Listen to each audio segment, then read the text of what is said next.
It was one of those moments where the world felt like it paused, holding its breath in stunned silence. Ozzy Osbourne, the larger-than-life legend known to millions as the Prince of Darkness, had taken his final bow. Fans across the globe were shattered by the news, but no one felt the weight more than the ones who knew him simply as a husband. A father, a flawed yet fiercely loving man. Sharon, Jack, and Kelly stood quietly as the world watched. But behind the scenes, a far deeper and more painful story had unfolded. From his beginnings as a scrappy kid in Birmingham to becoming the front man of Black Sabbath, Ozzy's journey had always defied expectations. He wasn't polished or perfect, he was raw, real, and relentless. And even in his final days, he fought to hold on. At 75, his health had been deteriorating. A fall in 2019 had worsened an old spinal injury, and his battle with Parkinson's had taken its toll. Still, through it all, Ozzy refused to be seen as a victim. He didn't want pity. He wanted peace. He wanted privacy. And more than anything, he wanted his final moments to be about the man behind the myth. During his last days, he stayed at home, far from the flashing cameras and spotlight. Sharon rarely left his side, sitting with him through sleepless nights, often holding his hand and whispering memories from their life together. Jack and Kelly rotated nights, keeping vigil, playing old music from his solo days and reading out fan letters filled with love and admiration. But Ozzy made one last request: no media, no deathbed photos, no public display of his final breath. "Let me go as a father and husband," he said. The family honored that. They protected his dignity with the same intensity he had protected them. Through years of fame and chaos, when the news finally broke, it hit like a tidal wave. Sharon, known for her tough exterior and sharp wit, was brought to her knees. Those who were present said she was inconsolable. For over 4 decades, they had weathered every storm: infidelity, addiction, public scrutiny, and, while their love wasn't always pretty, it was deeply real. In one of the most heartbreaking gestures, Sharon placed a handwritten letter in Ozzy's casket.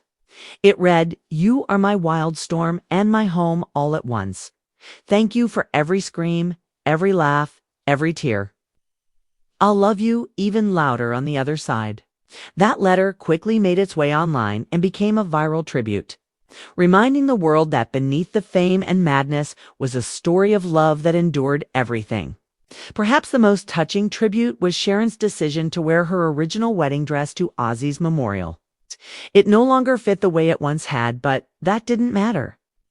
"This is how he first saw me," she told friends, "and this is how I'll say goodbye." That single act spoke volumes, shattering the image of the unshakable manager and revealing a grieving wife holding on to every last piece of their story. Then came Jack, stepping up to the podium. No one expected what came next. He didn't read a prepared speech. Instead, he pulled out a battered cassette tape from his pocket. It was one Ozzy had recorded decades ago, back when Jack was just a toddler. Ozzy had used it to sing his son to sleep. Jack played the tape through the speakers, and the venue fell completely silent. The scratchy, unfiltered sound of Ozzy's voice from long ago filled the space, sending chills down every spine. It was haunting. It was pure. And in that moment, it felt like Ozzy was right there with them. Jack didn't sugarcoat anything. "There were days I hated my dad," he admitted, voice trembling. "But now I understand." He wasn't just battling addiction or illness. He was trying to protect us from the darkness he lived with every day. His honesty floored everyone in the room. Fans, friends, even rock legends stood motionless, some with tears streaking their faces. This wasn't just a eulogy.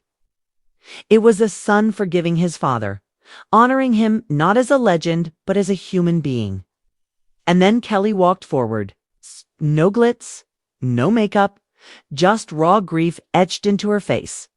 She didn't read a statement. Instead, she sat down at a piano and whispered into the microphone, "Dad, you always told me to sing through the pain, so I'm going to do that now."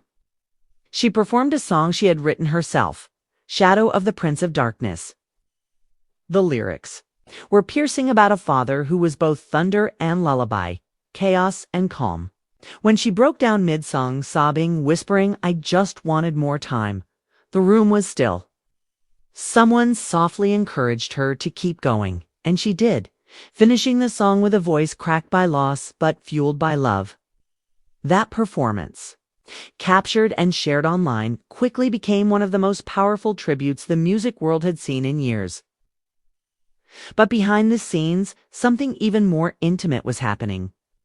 After the ceremony, when most people had stepped away, Sharon stood, alone beside Ozzy's casket. A leaked clip, barely 40 seconds long, showed her silently mouthing words to him, placing a small locket inside the casket. It held a photo of their family from 1997, one of the rare moments when they were all happy. Engraved on the back were the words, "Through hell and back, always yours, S." She then rested her forehead on his chest and whispered, "I'm sorry. I should have protected you better." That single statement sparked a wave of speculation. Did she blame herself? Was it about the pressures of fame? The chaos of their public life? No one knew for sure. But it was raw, and it was real. Then came a moment no one saw coming. As the crowd was beginning to leave, Sharon stepped back up to the podium. Her voice shook but held steady. "Ozzy left more than memories behind," she said. "I left us music, his final gift." She revealed a secret album, recorded before his health took its final dive. It was called Black Doves, a collection of deeply personal, stripped-down songs. Sharon said it wasn't just an album, it was Ozzy's soul, poured into every lyric, every chord.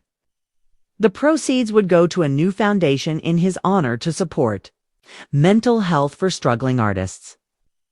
One track, though, stood out.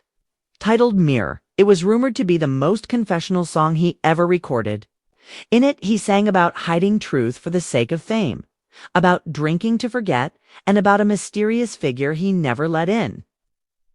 Some believed it referred to a long-rumored estranged daughter. Others thought it was metaphorical, a way of facing the parts of himself he never made peace with. Sharon declined to explain, simply saying that track was his truth. That's all we can say.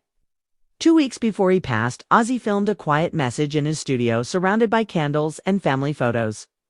"If you're watching this, I'm gone," he said softly. "Don't cry for me. Cry for the words I never said. You'll find me in the music." That clip became a final echo of a man who had always lived loudly, but in the end chose to leave quietly with meaning. The tributes didn't stop there. Fans held vigils around the globe. Birmingham turned into a shrine. Rock legends lit up the sky with words and songs in his name. The Hollywood Walk of Fame was covered in black roses. Landmarks across the world turned purple and black. And then came the final tribute concert in Victoria Square. Metallica opened with a blistering cover of Paranoid. Elton John gave a haunting rendition of Mama, I'm Coming Home. And Post Malone surprised everyone with a mashup of Take What You Want and Ozzy's unreleased song Last Breath. As the night drew to a close, a massive screen lit up with Ozzy's face. In a final message to his fans, he said, "Laugh loud. Love louder. I'll see you at the next gig." Fireworks lit the sky. The sound of Dreamer played as thousands stood in silence. And in that moment, the world didn't just lose a rock star, they lost a man who gave them his chaos, his pain, and his heart, all in the form of music.